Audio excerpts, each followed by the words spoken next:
What a better example of backstabbing and nefarious, really, actions against a country than Juan Guaido, Venezuela, and Maduro.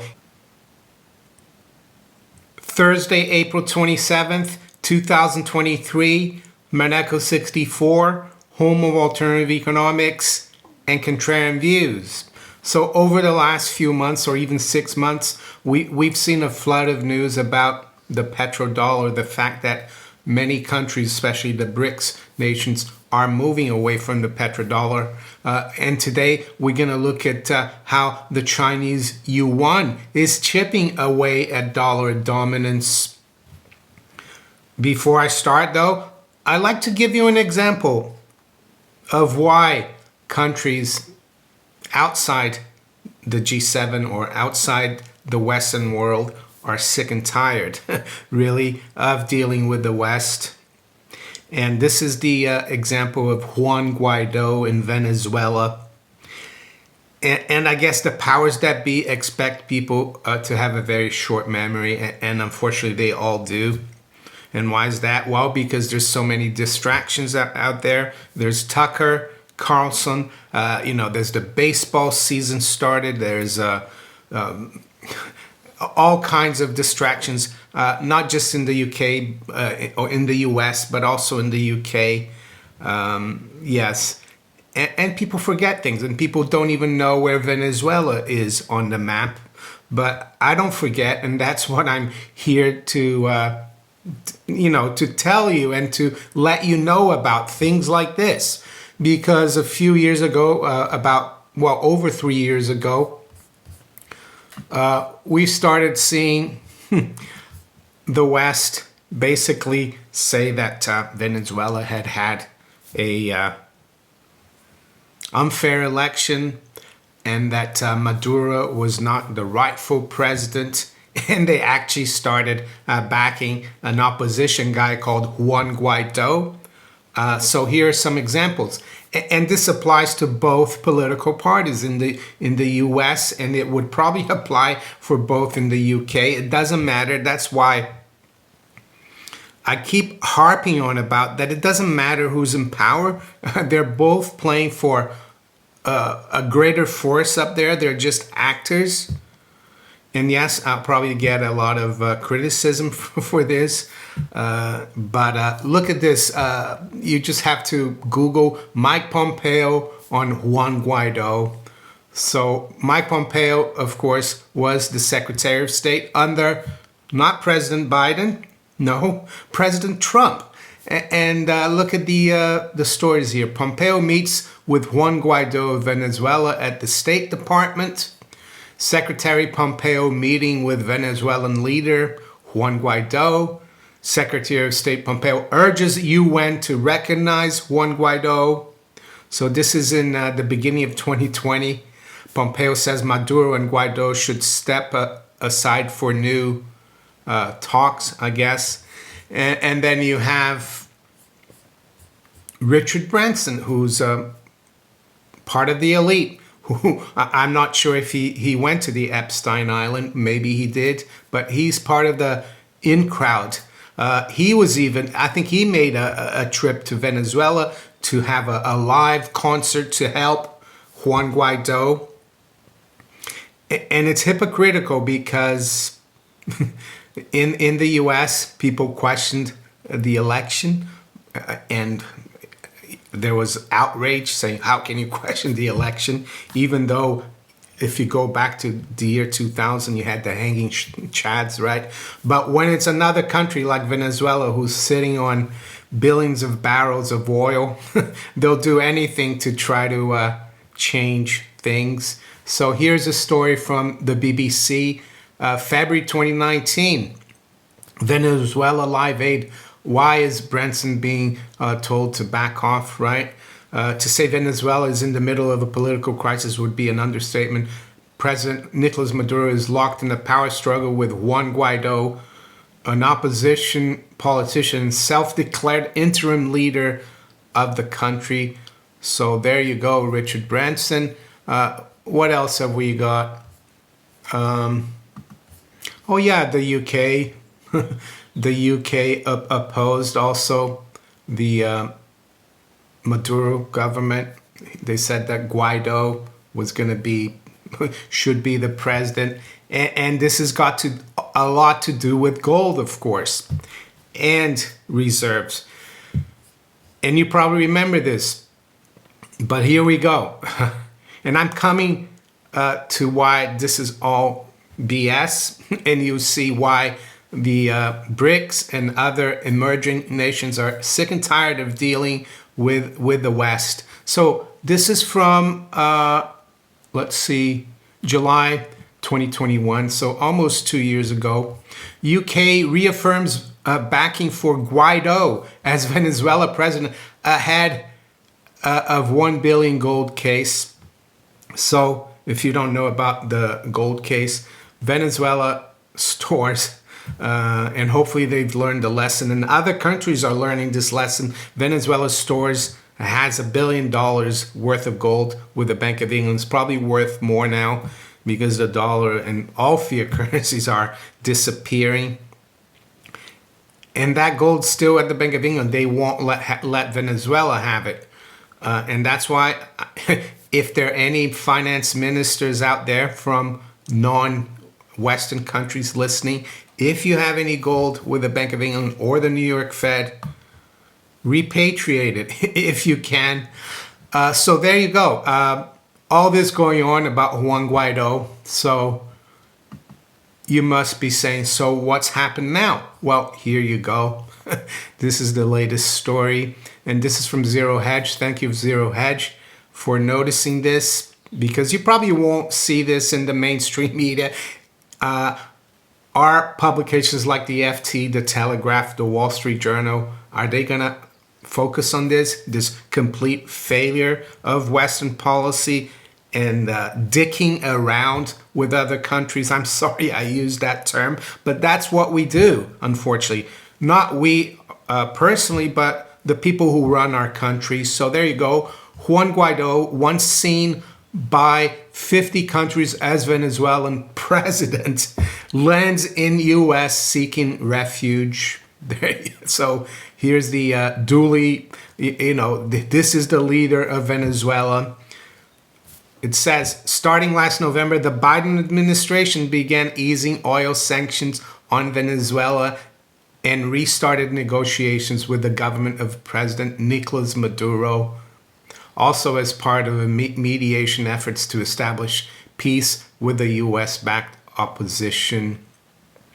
The U.S. had also been scrambling to free up oil and energy resources amid the Ukraine war and sanctions efforts against Russia. This was against the backdrop of the Venezuela regime change efforts of the prior Trump years. So there you go, Trump administration trying to change regimes. When opposition leader Juan Guaido had for years been dubbed by Washington as interim president. So what's the lesson here? Well, there's a lesson for us, and many of you know this by now, that if it's to do with oil, we'll do anything to disrupt countries. We'll bomb them into a democratic, we'll bomb democracy onto them like we did with Iraq. We'll get rid of leaders like Gaddafi, and we'll try to change election results like in Venezuela. But when things get difficult in terms of the oil supply and the oil price, well, we'll just like stab people in the back.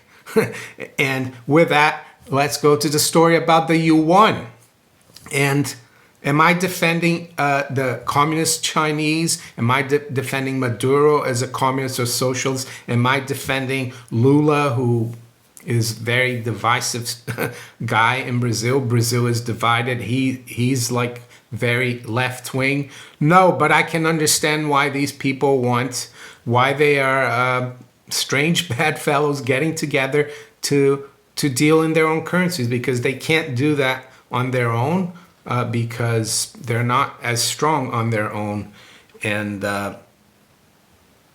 Again, the reason I covered this as well is not to brag or anything about the dollar collapsing, but just to let you know that this is going to have big consequences for not just the US, but Western Europe and the UK, because it's going to be higher rates, higher prices, because they're not going to need our currencies as much anymore, especially the United States dollar. So here we go. This is from yesterday.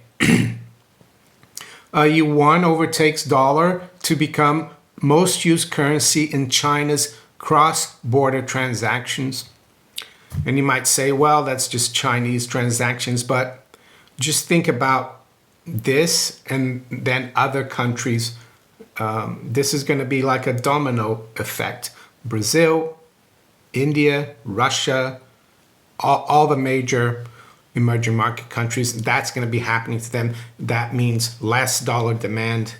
So I'm going to put a link to this article below in the description. Just go quickly through it. And this has been compiled by Reuters.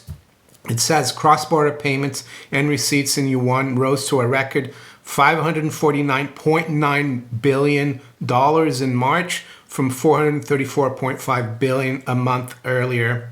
According to Reuters calculation based on data from the State Administration of Foreign Exchange, that's a Chinese institution. So here's the interesting part. The yuan was used in 48.4% of all cross-border transactions, Reuters calculated, while the dollar's share declined to 46.7 from 48.6 a month earlier. The volume of cross-border transactions cover both the current and capital accounts. And then you have this as well that came out, I think it was yesterday as well. Argentina to pay for Chinese imports in yuan rather than dollars. Yes, and I know Argentina is a basket case right now. They have over 100% inflation. But that's not the point here. The point is that the rest of the world is kind of waking up, and I'm sure a lot of these countries, especially like China and India, don't see eye to eye, but they realize that uniting, working together, gives them a much better chance of getting out of the thumb of the US dollar in the West, because that's what it is. And what a better example of backstabbing and nefarious, really, actions against a country than Juan Guaido, Venezuela, and Maduro. Yes, and again, I'm not saying Maduro has done a good job in Venezuela, or Venezuela is doing well. I recommend you watch, actually, Bald and Bankrupt.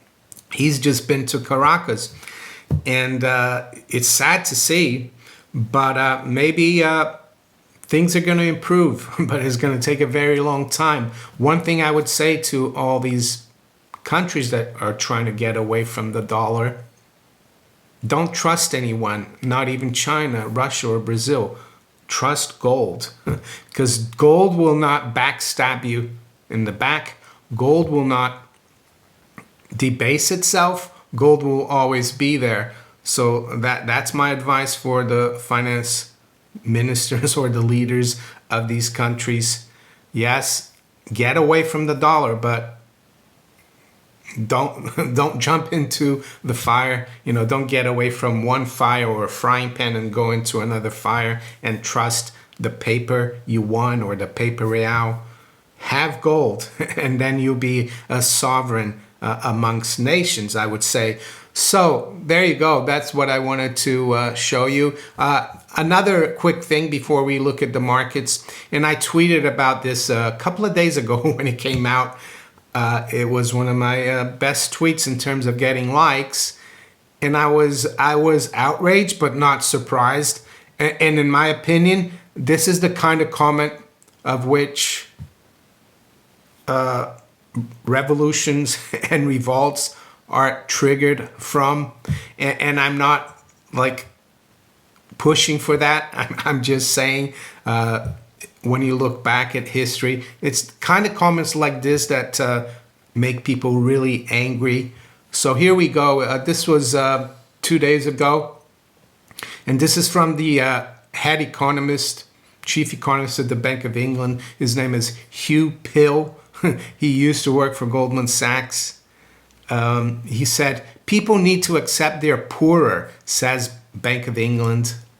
Unwillingness to recognize Britain's decline is fueling inflation. So here we have the institution that is kept real interest rates negative since 2009, and they're still negative. And why is that important? Well, because it means that monetary policy is highly accommodative still. They're still creating currency and credit out of thin air, like at a rate of knots in this country. And the institution that printed almost £1 trillion of bank money out of thin air to buy government bonds to keep rates low so that the government can keep borrowing and spending. He comes out and says, it's your fault because you're poor and you want to earn more. So you're asking for pay rises, you're causing inflation. And I'm going to end again with Felix Sommery's comment on inflation, and I'll let you read it.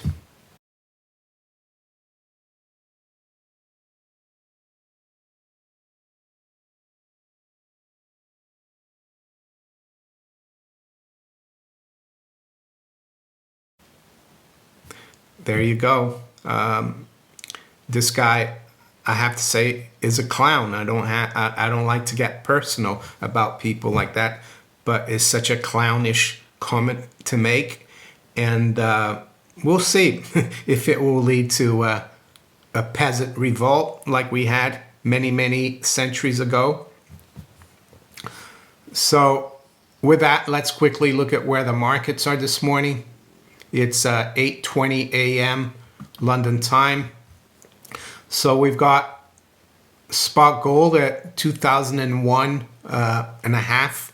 It's up about $13. High's been 03. The low's been 1988. We've got silver up 20 cents at 25.06. High's been 25.10. The low's been 81. So yeah, gold and silver had a good run up until recently. I think this is consolidation before we move higher. And I'm not concerned. I just keep stacking. I just keep exchanging the empty promises from the people who run the system for real money. And can you really trust these people? Seeing what they've done to other countries, they can do it to you as well.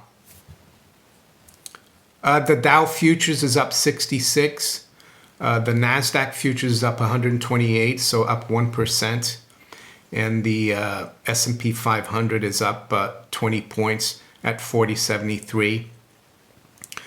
To the currencies, and I noticed the dollar came off yesterday. The euro and the pound were fairly strong, and gold didn't do much. But I expect gold to continue to, do well in all fiat currencies, of course. But anyway, sterling is unchanged, 124.66. The euro is unchanged, 110.42.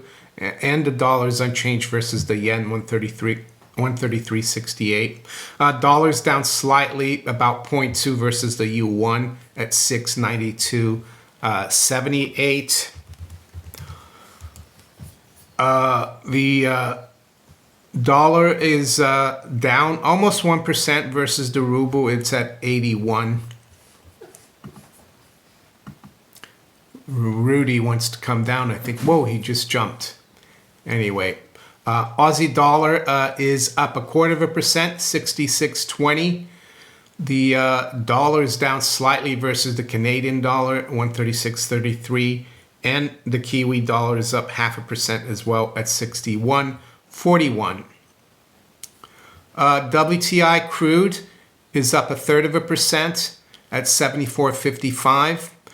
Brent is up 0.5% at 78.18. high-grade copper is down 0.15% at 385. So copper losing that 4 level, which was up until recently quite an important support. So that's an interesting move there for copper. So let's look at the bond market. We've got, I guess, the jobless claims numbers later on today. Markets will be watching that, of course. But we've got the 2-year yield up 4 basis points at 396, and the 10 years up 2 at 345. And what about the debt ceiling situation? Well, I saw a headline from Zero Hedge saying that they could keep going for another month because they just had an unexpected last-minute jump in tax receipts. Gives the U.S. 1 month delay until debt ceiling crisis. And I saw that Republicans came up with some kind of deal, some kind of package. But I saw that Schumer said it was dead on arrival. Am I saying I don't agree with the Republicans? And no, but I'm just stating the fact. Schumer says it's dead on arrival. And even if the Senate put it through, which is highly unlikely, Joe Biden would not sign it into law. So there you go. That's what I have to say about that. And with that, I'm going to wish you all a very good day. Take care. Bye.